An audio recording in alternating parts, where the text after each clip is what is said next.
Hello, this is Andrea St. Amand. Today we're going to talk about gifts. Do I have any? Do I have any abilities whatsoever? Do I have an imagination?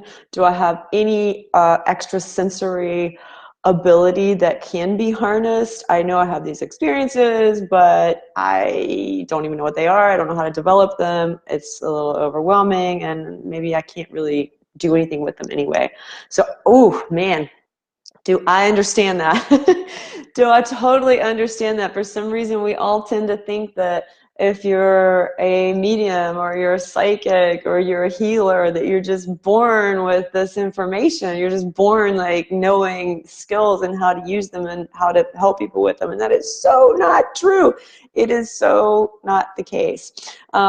So what happens though is when we give into, when we let those thoughts go around and around in our head, that we really doubt whether we even have anything to offer to the world, we stay stuck. And we stay stuck and small. And then if we stay in that stuck and small space for too long, we start to get really frustrated and we eventually feel like we're wasting our lives. So even though we don't know where to go and we doubt whether we can ever develop any gifts into something useful, we stay where we are. And when we are feeling like we're wasting our life and then the clock is ticking, that's a horrible, horrible anxiety that I totally understand. Hi, Rebecca. I'm so glad you could join. So here's a little tiny piece of my story in case it helps anybody else out there. Most of you guys know at this point, I was a lawyer. I was a partner in a really big law firm. I was like on that path and I was miserable. And why did I stay? Because what else was I going to do? I felt like I had no other skills, no other ability to do anything else. I never would have imagined that I would be here with a Facebook group and doing live videos. And in fact, I never would have thought I would be talking about spirituality to the public. But rewinding into time, I was a person at the law firm that I was scared to speak. I never could do litigation at first when I started because I was scared to death to go into the courtroom. I was scared to speak. So I started off doing corporate law thinking, well, I could just help clients negotiate business deals. And then I got into litigation because that proved to just be more interesting to me and I could tell stories. But if I had to go into court and speak, I was in a panic mode. I'd be in a panic months in advance. It was awful. I mean, it was terrible. And so I got myself finally in a situation where I worked on a really big team and I was the person who stayed in my office where I was just writing and telling stories, and I would hand everything off to somebody else to go into a courtroom and speak. And in fact, my team would say, well, just pretend you're an actress playing a lawyer. And I was like, well, I can't because my clients aren't pretending to be my clients. They are. And the judge certainly isn't going to follow my script, or a jury's not going to follow my script. So my point in telling you that I went from being scared to speak to now like being where I am, I never, ever would have seen that coming. And so how did this get there? It was baby steps, tiny, tiny little baby steps. But I was in the law firm, wasting my life, and that anxiety that just was churning got too much for me to bear, and I had to leave. So after leaving, I took a lot of missteps, which you guys already probably know about. If you don't, I'll talk about them on another video. But I eventually found teachers that I could connect with, and they were the teachers that had also understood what I had gone through. They understood the anxiety. They understood that fear of stepping out. In fact, I'm going to tell you about my mediumship teacher. She is so amazing. I mean, she's just phenomenal, and I can't believe looking at her today that she ever had to go through the anxiety that she went through before she became a practicing medium. I can't believe that she ever doubted her abilities because she's just phenomenal, but she did.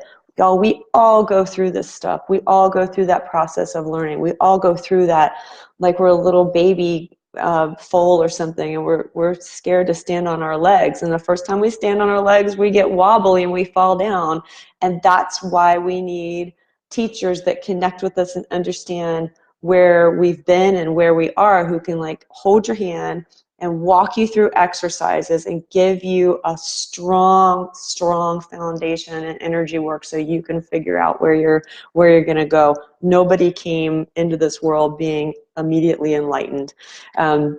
So the point is, if you have anything to take away from this, it is you can't become an expert at something without taking steps to develop the expertise. And the flip of that is true. You can't wait until you're comfortable, because you're not going to get comfortable until you start practicing and get a teacher and start accumulating that expertise.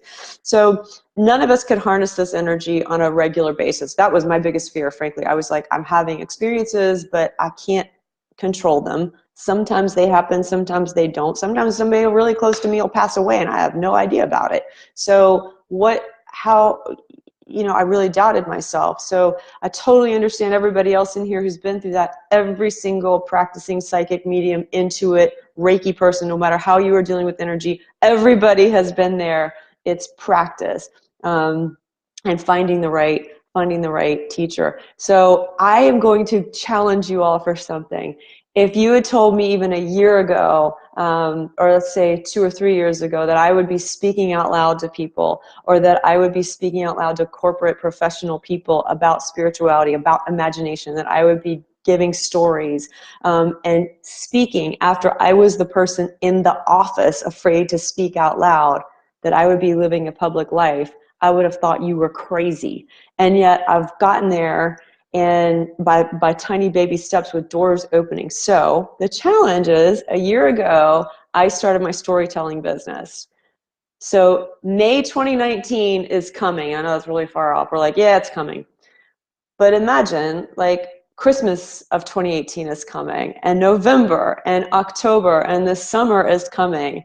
If you take one little baby step toward developing your skills, toward just asking somebody for help, you have no idea where your life could be this October, this August, this November. Like, that's really right around the corner. So I just want to challenge you guys that you can do this. So when you are sick and tired of that feeling that you are wasting your life, that clock is ticking, and you're scared of where to go, reach out to me. I have a whole network of people. If I am not the right person to talk with you, to help you, I will get you in the right hands.